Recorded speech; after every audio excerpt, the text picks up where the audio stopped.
திருவண்ணாமலையில் நேரம் செல்ல செல்ல பக்தர்களின் கூட்டம் அதிகரித்துக் கொண்டே இருக்கிறது.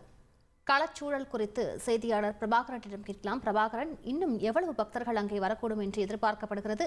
இப்ப இருக்கக்கூடிய கள நிலவரம் என்னவாக இருக்கிறது பிரபாகரன்? ஈசன் நெருப்பாக நின்று மலையாக குளிர்ந்த தலம் தான் திருவண்ணாமலை. இந்த திருவண்ணாமலை திரு கார்த்திகை தீபம் அப்படின்னாலே மிகவும் பிரசித்தி பெற்றது.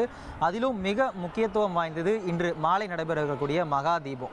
இந்த திருவண்ணாமலை அண்ணாமலையார் மலை மேலே கிட்டத்தட்ட 2668 அடி மேலே இன்று மாலை 6 மணிக்கு மகா தீபமானது ஏற்றப்பட இருக்கு. இந்த அண்ணாமலையார் மலை பொறுத்த வரைக்கும் 14 கிலோமீட்டர் சுற்றளவுடன் 2668 அடி உயரத்தோட கம்பீரமாக காட்சியளிக்கிறது. இந்த கிரிவல பாதையில் கிட்டத்தட்ட பார்த்தோம்னா 99 கோவில்கள் இருக்குது. இந்த கிரிவல பாதையில் ஒட்டுமொத்தமாக ஆதி அண்ணாமலை, நேர் அண்ணாமலை, சந்திர சூரிய லிங்கங்கள், 16 விநாயகர் கோயில்கள், 7 முருகன் கோவில்கள் அப்படின்னு ஒட்டுமொத்தமாக இந்த கிரிவல பாதையில் 99 கோவில் இருக்குது. குறிப்பாக சொல்லணும்னா இந்த கிரிவல பாதையே ஒரு தெய்வீக பாதை தான். இந்த கிரிவல பாதையில் பயணித்து அவங்க அண்ணாமலையாரை வேண்டிக்கிட்டு வந்தால் நினைச்சது நடக்கும் அப்படிங்கிறது இவங்களோட ஐதீகம்.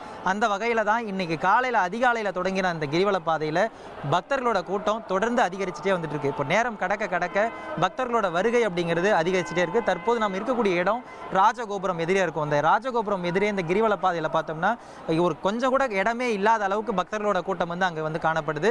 தொடர்ந்து பக்தர்கள் கூட்டம் அதிகரிச்சுக்கிட்டே இருக்கு. வரக்கூடிய பக்தர்களுக்கு ஆங்காங்கே குடிநீர் வசதிகள் செய்யப்பட்டிருக்கு. அவங்களுக்கு ஏதாவது அவசர தேவைகள் ஏற்படும் பட்சத்தில் உடனடியாக அவங்கள ஆம்புலன்ஸ் வாகனம் மூலமாக ஏற்றி சென்று இந்த கிரிவல பாதையில் கிட்டத்தட்ட பார்த்தோம்னா 5 இடங்களில் 24 மணி நேரம் செயல்படக்கூடிய இலவச அவசர சிகிச்சை மையம் மக்கள் மருத்துவம் சார்பில் ஏற்படுத்தப்பட்டிருக்கு. அது மட்டும் இல்லாமல் இவங்க வரக்கூடிய பொதுமக்களின் பாதுகாப்பு நலன் கருதி கிட்டத்தட்ட ஒரு 500 மீட்டருக்கு ஒரு இடத்துல மேஹை எல்பியூ அப்படிங்கிற மாதிரி ஒரு போலீஸ் சார்பில் ஒரு உயர் ரக கோபுரம் வச்சு தொடர்ந்து கண்காணிச்சிட்டு இருக்காங்க. வரக்கூடிய பொதுமக்களுக்கு ஒலிபெருக்கி மூலமும் போலீசார் தொடர்ந்து அறிவுறுத்தல்களை வழங்குறாங்க.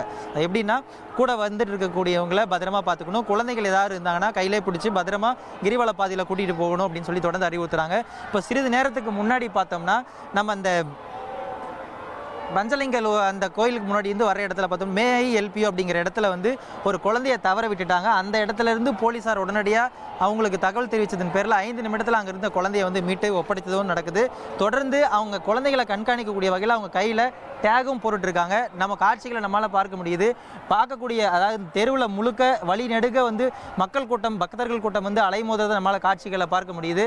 ஆங்காங்கே ஏற்கனவே வளம் நிற்கக்கூடிய தேரையும் நம்மளால் பார்க்க முடியுது. ராஜகோபுரத்துக்கு ஆப்போசிட்டில் தொடர்ந்து பக்தர்கள் இருந்து அவங்க அண்ணாமலையாரே அரோகரா அப்படின்ற மாதிரியான கோஷங்களெல்லாம் எழுப்பி பக்தி பரவசம் அடைஞ்சிட்டு இருக்காங்க.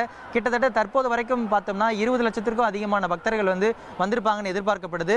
இன்னும் மாலை 6 மணிக்கு மகா தீபமானது ஏற்றப்பட்டிருக்கக்கூடிய சூழலில் கிட்டத்தட்ட இன்னும் 4 மணி நேரத்திற்கு மேலாக இருக்கு. தொடர்ந்து பக்தர்களோட கூட்டம் அதிகரிச்சுக்கிட்டே இருக்கும். சுமார் இந்த மகா தீபத்தை பார்க்கறதுக்காக தமிழ்நாடு மட்டும் இல்லாமல் பல்வேறு மாநிலங்கள் மற்றும் வெளிநாடுகளிலிருந்து ஒட்டுமொத்தமாக 40 லட்சத்திற்கும் மேற்பட்ட பக்தர்கள் வருவாங்க அப்படிங்கிறதா மாவட்ட நிர்வாகத்தோட கணிப்பாகவும் இருக்கு. தற்போது வரைக்கும் எந்த ஒரு அசம்பாவிதங்களும் இல்லாமல் இந்த மகாதீப திருவிழாவானது கோலாகலமாக நடந்து வந்துட்டு இருக்கு. மாலை சரியா 6 மணிக்கு அண்ணாமலையார் மலை மேல கிட்டத்தட்ட 2668 அடி உயர உச்சியில மகாதீபமானது ஏற்றப்படும். அந்த மகாதீபம் ஏற்றப்பட்ட பிறகும் பக்தர்கள் தொடர்ந்து கிரிவல பாதையில் சென்று இருக்கவங்க அவங்களோட கிரிவல பாதையை தொடர்ந்து தொடருவாங்க. அவங்க கிட்டத்தட்ட 14 கிலோமீட்டர் அது முடிஞ்சதுக்கு அப்புறம் அடுத்தடுத்து இந்த மகாதீபம் ஏற்றப்பட்ட பிறகும் இந்த கிரிவல பாதையானது தொடரும்.